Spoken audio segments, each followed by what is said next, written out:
Now today we'll be discussing the main three types of questions when it comes to multiple choice questions, so that you guys know the strategy to do that task with full accuracy in the exam.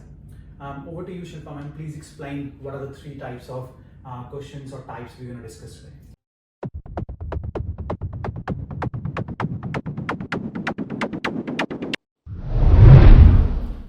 Hey everyone, this is 𝗕𝗏𝗱 from Visual Language Experts. This is Shilpa. Guys, we're going to discuss today multiple choice questions for reading section. Now, multiple choice question is an underrated task. A lot of time we just ignore it completely. But if you're lacking in reading section by 1 or 2 marks, this task can really help you to get over the board. Now, today we'll be discussing the main three types of questions when it comes to multiple choice questions, so that you guys know the strategy to do that task with full accuracy in the exam. Over to you, 𝗙𝗪𝗻. Please explain what are the three types of questions or types we're going to discuss today. Alright, so you have two types of MCQ. So you have your MCQ single answer and MCQ multiple answer.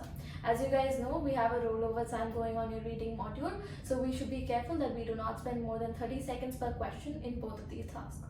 To make sure that we do not spend so much time, we have formulated these three types. So these are the most commonly seen. 90% of the time you can categorize them into three types.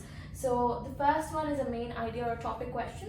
So inside the question it will be mentioned what is the main topic or idea of the passage. In a conclusion based question, it will be mentioned again as what was the conclusion of the passage trying to convey to you. In a key element or a word question, you will be able to see there is an emphasis in one particular word on which you will have to relate your answer towards. These are the three types. So to save up your time, if you have a main idea or topic question, you have to only read the first few sentences or first paragraph and then go back to your options and relate one of your answers based on that. 90% of the time you can be able to get your answer based on this. If it's a conclusion based question, you can focus your answers based on the last paragraph or last few sentences. In a key element or a word question, detect the word on the passage and read 2 or 3 sentences before and after that word, so you can try to track down what the context is about. And be ensured to understand what you're reading, but because that is very important, as your options may be paraphrased. Exactly true.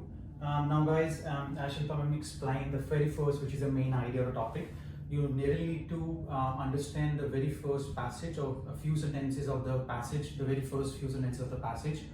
Read them thoroughly, try to relate them back to the options. Because once you get the understanding of the very first portion of the passage, you will find the answer. 90% of the time, we have figured out that this technique or strategy will work out when it comes to the main idea or the topic.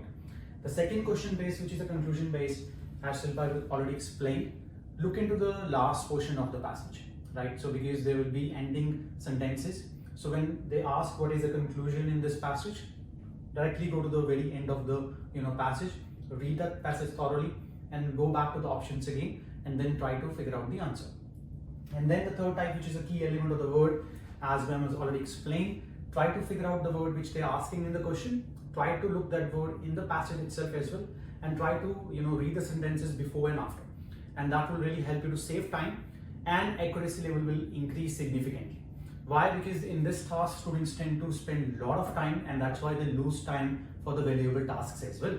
So we really need to make sure that we finish your answer within the 30 seconds. 10 seconds up and down is fine, but try to get the accurate answer with these strategies. Now again, in multiple choice question, multiple answers, if you're not sure about the second answer, do not select it. Why? Because there is a negative marking. Now guys, again, if you're lacking in your reading module by 1 or 2 marks or few marks, this can really change that. It can help you to get over the board. It can help you to get your desired score. So if you're struggling, please make sure you use these strategies and try to implement them today in your training or practice sessions. Now again, you can expect somewhere around 2 to 3 questions, right? So be prepared for that. You have to manage your time very efficiently, because there are other tasks which are more valuable than these tasks. So you need to manage your time very effectively. I think that was it. Anything else you want to add on, 𝗙𝗪𝗻? Remember, paraphrasing is a major point in these type of questions. So whenever you're reading any part of the passage, try to understand the meaning, as well as when you go back to your options, understand the meaning of what they're trying to convey in that as well. Exactly true, guys, because they will never give you straight away answer. they will try to paraphrase it, they will make it try to more hard for you guys. So you need to really understand it, you really need to see what the sense of the passage is and then try to figure out the answer. That was it guys, thank you so much. Hopefully this video helped you.